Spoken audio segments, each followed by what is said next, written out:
नमस्कार, स्वागत है आप सभी का अपने YouTube चैनल बी एजुकेटर में। बात करेंगे 12,460, 68,500 pre primary anganwadi noise DElEd case update. इन्हीं बिंदुओं पर बात करेंगे। वीडियो स्टार्ट करने से पहले अगर आपने अभी तक चैनल को सब्सक्राइब नहीं किया है तो चैनल को सब्सक्राइब कर लीजिए, जिससे कि एजुकेशन डिपार्टमेंट से रिलेटेड अपडेट आप तक पहुँचती रहे।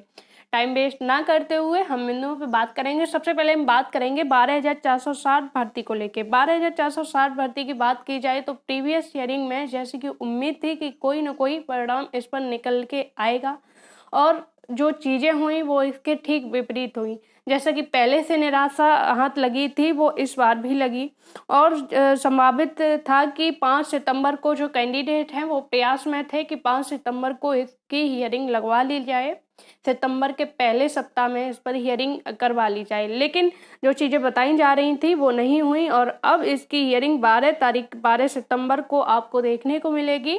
2 दिन पहले इसकी संभावित है कि कॉज लिस्ट जारी हो जाए, सारी चीज़ें क्लियर हो जाएंगी कि आपका केस बेंच में किस नंबर पर केस सुना जाएगा।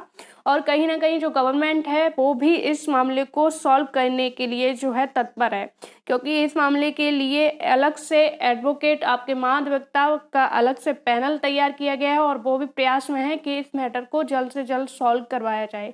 लेकिन कहीं ना कहीं दुर्भाग्य है कि जब भी इसके लगता है कि अब इस पर फाइनल हो जाएगा, और तो उसी डेट को कोई ना कोई इस तरह की चीज़ें देखने को मिल जाती हैं कि केस नहीं लग पाता है, जिसकी वजह से जो है एक नई डेट देखने को मिलती है।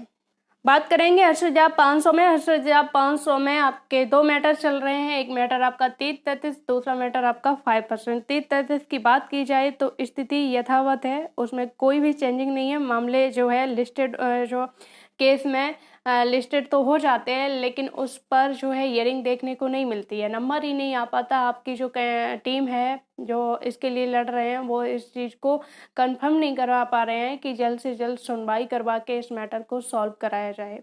तो आप लोगों के द्वारा जो है बराबर ये क्वेश्चन किया जाता है 30-33 में क्या हो सकता है और 5% में क्या हो सकता है, 30-33 कब होगा।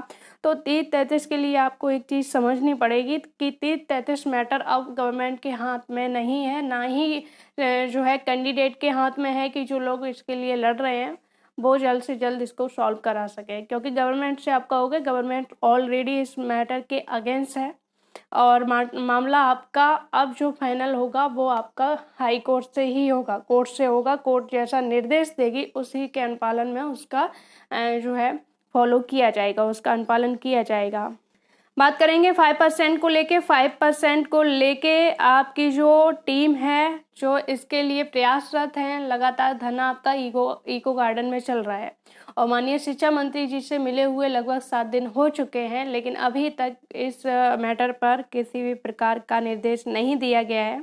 अगर जो है मीटिंग का सार देखा जाए तो एक तरह से जो शिक्षा मंत्री जी का रुख है वो कहीं ना कहीं इसके सकारात्मक रुख रखते हैं कि इस मैटर को सॉल्व करवा के इन अभ्यर्थियों को न्याय दिलाया जाए। लेकिन जो विभागीय अधिकारी हैं वो इसके अगेंस्ट हैं, क्योंकि विभागीय अधिकारी एक चीज़ को जानते हैं कि जब उन्होंने गलती की है, गलती अगर मूल विज्ञापन में संशोधन करेंगे तो हो सकता है कि और भी कई सारे मामले जो है विवाद उत्पन्न हो। इस वजह से अधिकारी कहीं ना कहीं इस मैटर में इंटरफियर करने से और इस मैटर को सॉल्व करने से पीछे हट रहे हैं। लेकिन शिक्षा मंत्री जी इस मैटर के पक्ष में हैं, और होना भी चाहिए, क्योंकि एक संवैधानिक पद पर होते हुए कोई भी मंत्री हो, कोई भी अधिकारी हो, एक संवैधानिक नियम का उल्लंघन नहीं कर सकता। गलती जो है अधिकारियों ने की है कि आपने एक नियमावली के तहत एक कुछ जो है नियमों को माना और कुछ को नहीं माना, इस तरह की गलती की। और उसके बावजूद भी लगभग 4 साल हो चुके हैं जो कैंडिडेट हैं उन्होंने लगातार प्रयास से, संघर्ष से जो रिपोर्ट लाई है कि उसमें लिखा है कि इनको नियुक्ति दी जाए, उसके बावजूद भी अब उसको लागू नहीं किया जा रहा है।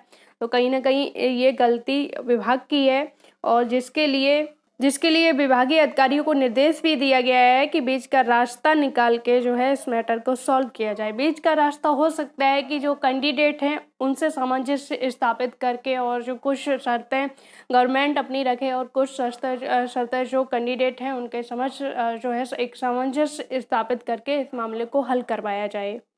दूसरी चीज़ वही कि आपकी एनसीबीसी है, खुद अपने आप में जो संवैधानिक संस्था है, अपने आप में सिविल कोर्ट की शक्तियां रखती है, पावर रखती है। चाहे तो संबंधित अधिकारियों पर जो है दंड और जुर्माना लगा सकती है। और रिमाइंडर भी भेजा जा चुका है कि इस मैटर पर क्या हुआ, उसके बावजूद भी अधिकारी कुछ नहीं कर रहे हैं। तो कहीं ना कहीं एनसीबीसी को इसके अगेंस्ट एक्शन लेना चाहिए और पूछना चाहिए कि अभी तक इस मैटर को जो है रिपोर्ट को लागू क्यों नहीं किया गया। बात करेंगे प्री प्राइमरी की भर्ती आपकी आने वाली है और जो भर्ती होगी वो नई शिक्षा नीति के अकॉर्डिंग होगी। साथ ही साथ पहले अगर बात की जाए तो आंगनबाड़ी केंद्रों में जो है आंगनबाड़ी की भर्ती निकलती थी, उसकी योग्यता जो है 12th पास रहती थी, लेकिन अब इन एलिजिबिलिटी में योग्यताओं में परिवर्तन किया जाएगा। कुछ जो नर्सरी कोर्स किए हुए कैंडिडेट हैं वो भी अप्लाई कर सकेंगे इसके लिए। और साथ ही साथ आंगनबाड़ी केंद्रों की बात की जाए तो नई शिक्षा नीति के अनुसार जो पाठ्यक्रम है उसको निर्धारित करते हुए इन केंद्रों का संचालन करने के निर्देश दिए जा चुके हैं, जिसके लिए आंगनबाड़ी हो चाहे वो शिक्षा मित्र हो, सभी को इसके लिए जो है प्रशिक्षण भी कराया जा रहा है। बात करेंगे noise DElEd case update. Noise DElEd case update जो कैंडिडेट हैं उनके अगेंस्ट गवर्नमेंट ने स्पेशल अपील दाखिल की है, उसकी कॉज लिस्ट जारी हो चुकी है और मैटर आपका 8 सितंबर यानी कि परसों के दिन लगा हुआ है। परसों संभावित है कि इस पर हियरिंग हो। सरकार इस बार कोई बहाना ना बनाए और इस पर हियरिंग जो है हो सकती है। गवर्नमेंट भले ही इन कैंडिडेट के अगेंस्ट हो, लेकिन हाई कोर्ट सिंगल बेंच ने इन कैंडिडेट को मौका दिया है और हाई कोर्ट सिंगल बेंच ने इन कैंडिडेट को माना है। उम्मीद है वीडियो में दी गई जानकारी से आप संतुष्ट होंगे। जुड़े रहिए चैनल से, वीडियो को ज़्यादा से ज़्यादा शेयर करें, लाइक करें। धन्यवाद।